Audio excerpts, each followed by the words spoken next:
আপনি কি জানেন পুরুষের মানসিক শান্তি কৃষি বিদ্যমান? যদি জেনে থাকুন মাশাআল্লাহ ভালো, না জেনে থাকলে আজকে জেনে রাখুন। পুরুষের মানসিক শান্তি বিদ্যমান একমাত্র তার ওয়াইফের মাধ্যমে, অন্যথায় তার মানসিক শান্তির বিঘাত ঘটবে। তার মা কিংবা বোনের কথা বলা হয়নি, কারণ আমাদের প্রথম মানব হযরত আদম আলাইহিসসালামকে আল্লাহ তাআলা যখন সৃষ্টি করেছেন, তিনি যখন জান্নাতে ছিলেন, এমন কিছুর অভাব সেখানে ছিল না, এমন কিছু নেই যেটা সেখানে ছিল না। কোনো কিছুর অভাব না থাকার হওয়া সত্ত্বেও তার কাছে খুব একাকিত্ব বোধ হয়। এই একাকিত্ব বোধ হওয়ার ফলে আল্লাহ তাআলা তার সঙ্গী হিসেবে হযরত হাওয়া আলাইহিসসালামকে সৃষ্টি করেছেন তার ওয়াইফ হিসেবে। সেখানে কিন্তু আল্লাহ তাআলা তার মা কিংবা বোনকে প্রেরণ করেন নাই। কেন করেন নাই? কারণ তিনি জানতেন একজন পুরুষ মানুষের শান্তি কৃষে বিদ্যমান থাকে। তিনি জানতেন যে আদম আলাইহিস সালামের শান্তি তার হয়তো সঙ্গিনীর মাধ্যমেই ঘাটতিটা পূরণ হতে পারে, যার ফলে তিনি হাওয়া আলাইহিস সালামকে সৃষ্টি করেছেন এবং তাদের দুজনকে একসাথে থাকার অনুমতি দিয়েছেন।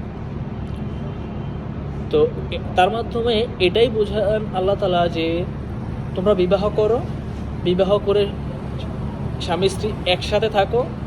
এই বিবাহের পরিবর্তে যে সময়টুকু আল্লাহ তাআলা রহমতে পরিপূর্ণ করে দেন প্রত্যেকটি বিবাহিত দম্পতির পরিবারে।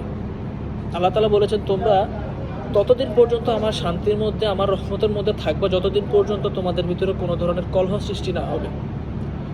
কারণ যখন তোমরা সুখে শান্তিতে থাকো, ভালো থাকো, স্বামী স্ত্রী দুজন দুজনের পাশে থাকো, একে অপরকে সাপোর্ট করো, তখন আল্লাহ তাআলা অনেক বেশি খুশি হন।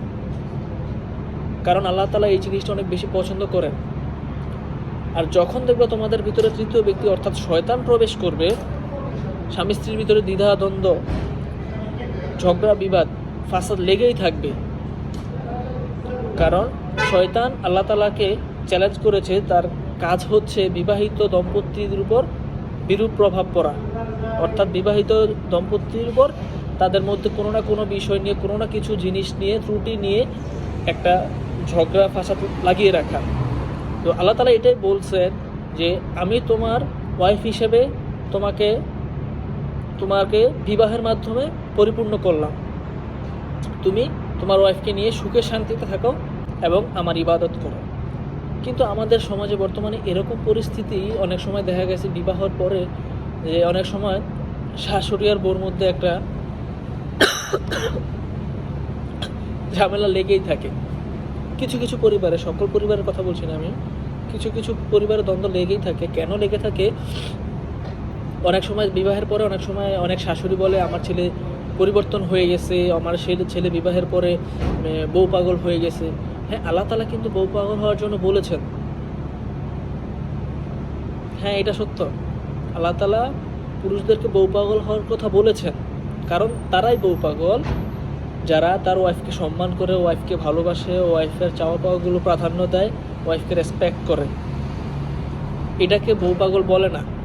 এটা হচ্ছে বউর প্রতি ভালোবাসা, মমতা, শ্রদ্ধা থেকে করে তারা। এটাতে যদি সমাজের লোক বউ পাগল বলে, তাতে কিছু যায় আসে না। কিন্তু এই উপাধিটা আমাদের ফ্যামিলি থেকে আমাদেরকে দেওয়া হয়। তো ওই একই দিক থেকে আপনি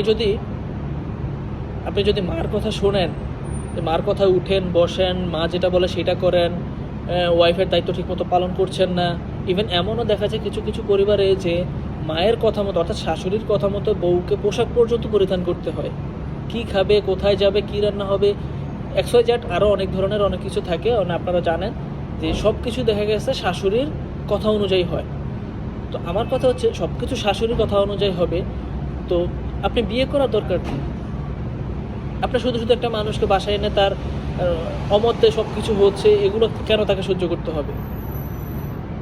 তো একটা সময় সেও তখন শাশুড়ির এগেনস্টে চলে আসে। কারণ কি, আমরা বোঝার চেষ্টা করি না। যখন আমি বউ ছিলাম তখন আমি কোন জিনিসটা এক্সপেক্ট করেছি আমার শাশুড়ির কাছ থেকে, কিন্তু আমি যখন শাশুড়ি হয়ে যাই তখন এই জিনিসটা বোর দিক থেকে আমি ভুলে যাই। তখন এটা আমার মাথায় থাকে না যে আমি যখন বউ ছিলাম তখন আমার সাথে যে জিনিসগুলো হয়েছে, আমি কেন আমার ওয়াইফের সাথে সেম জিনিসগুলো আমি করব। এই জিনিসটা মাথায় থাকে না, যার ফলে শাশুড়ি বউর মধ্যে একটা দ্বন্দ্ব লেগেই থাকে। এর ফলে কিন্তু তার ছেলে মানসিক অশান্তিতে ভোগে। আল্লাহ তাআলা এটাই বলছেন যে আমি বিবাহের মাধ্যমে তোমাদের সঙ্গিনীকে এক করে তোমাদেরকে মানসিক শান্তির জন্য আমি তোমাদেরকে এক করলাম। সেখানে যদি বিশৃঙ্খলা সৃষ্টি হয় তাহলে এটার কোনো মানে হয় না। মানে তিনি এটাই বোঝান যে যেখানে আমি তোমার ওয়াইফের মধ্যে তোমার শান্তি নিয়োজিত রাখছি, সেখানে তৃতীয় ব্যক্তির মাধ্যমে অর্থাৎ শয়তানের প্ররোচনার মাধ্যমে অশান্তির সৃষ্টি হয়। তাই আমরা আসলে এই দুটো জিনিসকে ফারাক করার চেষ্টা করব যে আমার ওয়াইফ কী চাচ্ছে, আমার মা কী চাচ্ছে, দুই জিনিসটাকে আমি দুইভাবে সেপারেট করে এই জিনিসটাকে ফাইন্ড আউট করে যেটা সৎ, যেটা অনেস্ট, যেটা বলার আমি তাদেরকে বুঝ দেওয়ার চেষ্টা করব। বউয়ের হয়ে মার সাথে কখনো লড়তে যাব না, মায়ের হয়ে আবার বউর সাথে কখনো লড়তে যাব না। নিজেকে বোঝার চেষ্টা করব, যার অন্যায় তাকে ভুল ধরিয়ে দেওয়ার চেষ্টা করব। এটা হচ্ছে প্রথম। সেকেন্ড হচ্ছে কি, আমরা সবসময় বিশেষ করে যারা শাশুড়ি তারা কি করে বউর প্রতি অনেক ধরনের অবিচার অমানবিক কাজ করে থাকে, যেটা আসলে কখনো করার চেষ্টা করবেন না। কারণ আপনার এই বউয়ের মাধ্যমেই আপনার সন্তানের মানসিক শান্তি আসে। আর আমি মনে করি একজন সন্তান সুখে থাকলে একজন বাবা মা প্রকৃতপক্ষে সুখী থাকেন। তো আশা করি সবাই জিনিসটা বোঝার চেষ্টা করবে। ভালো থাকবেন সবাই। আসসালামু আলাইকুম।